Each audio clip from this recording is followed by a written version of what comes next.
Hi, எல்லாருக்கும் வணக்கம். I'm very happy that I really feel like இது ஒரு ஃபுல் சர்க்கிளாக நான் வந்திருக்கேன்னு. எனக்கு ரொம்ப சந்தோஷம். நான் உங்களோட நடிகை த்ரிஷா அவங்களுடைய சோஷியல் மீடியா பேஜ்ல இன்னைக்கு மே மாதம் தன்னுடைய அழகான தருணங்கள்னு சில விஷயங்களை ஷேர் பண்ணியிருக்காங்க. அது மட்டும் இல்லாம 40 வயசுல நான் ரொம்பவே சந்தோஷமா இருக்கேன்னு பல விஷயங்கள் குறித்து ஓப்பனா சொல்லியிருக்காங்க. இந்த விஷயம் தான் இப்போ சோஷியல் மீடியால வைரலாயிட்டு வருது. ரீசெண்டா தான் நடிகர் அஜித்குமாரோடைய அம்மா உயிரிழந்தாங்க. இதை தொடர்ந்து தான் முதலமைச்சர் விஜயுடன் சேர்ந்து நடிகை த்ரிஷா இறுதி அஞ்சலி செலுத்ததுக்காக போயிருந்தாங்க.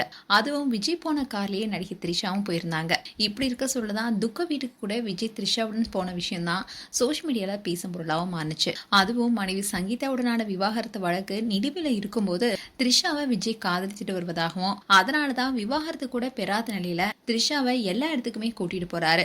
அதுவும் இவர் துக்க வீட்டுக்கு கூட அழைச்சிட்டு போறது நியாயமான பலரும் பலவிதமான கருத்துக்களை முன் வச்சாங்க. அதே சமயம் இன்னும் சில அவருடைய தனிப்பட்ட வாழ்க்கையா இருந்தாலும் விவாகரத்து பெற வரைக்குமாவது த்ரிஷாவுடன் கொஞ்சம் இடைவெளியை பின்பற்றினா நல்லா இருக்கணும்னு பலருமே விஜய்க்கு அறிவுறுத்திட்டு வராங்க. இப்படி த்ரிஷாவை சுத்தி சில சர்ச்சையான விஷயம் போயிட்டு தான் இருக்கு. இப்படி இருக்க சூழல தான் த்ரிஷா அவங்களுடைய சோஷியல் மீடியா பேஜ்ல இன்னைக்கு சில போஸ்டர் ஷேர் பண்ணிருக்காங்க.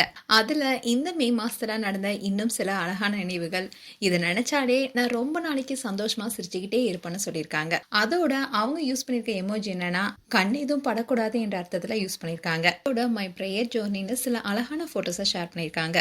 அதோட இன்னொரு போஸ்ட்ல என்ன சொல்லியிருக்காங்கன்னா 40 வயசுல 25 வயசு மாதிரி இருக்கணும்னு அவசியம் இல்லை.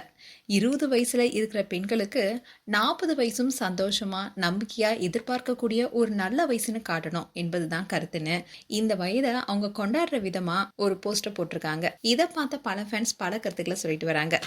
அதுவும் கண்டிப்பா மேஜிக்கல் மே தானே சொல்லிட்டு வராங்க. அண்ட் இதை பார்த்த ஃபேன்ஸ் இன்னும் சிலர் என்ன சொல்லிட்டு வராங்கன்னா மே மாதம் தான் தளபதி விஜய் முதலமைச்சரா ஆனாரு, அதனால கண்டிப்பா அவங்களுக்கு மகிழ்ச்சியான மாதம் தான் சொல்லிட்டு வராங்க. இப்போ இந்த விஷயம் தான் பேசும் பொருளாக இருக்கு. மேலும் உங்களுடைய கருத்துக்களை கமெண்ட் செக்ஷன் சொல்லுங்க. இது போன்ற வீடியோஸை பார்க்க நியூஸ் தமிழ் கிட்ஸ் சப்ஸ்கிரைப் பண்ணுங்க. மறக்காம நோட்டிபிகேஷன் பட்டனை கிளிக் பண்ணுங்க.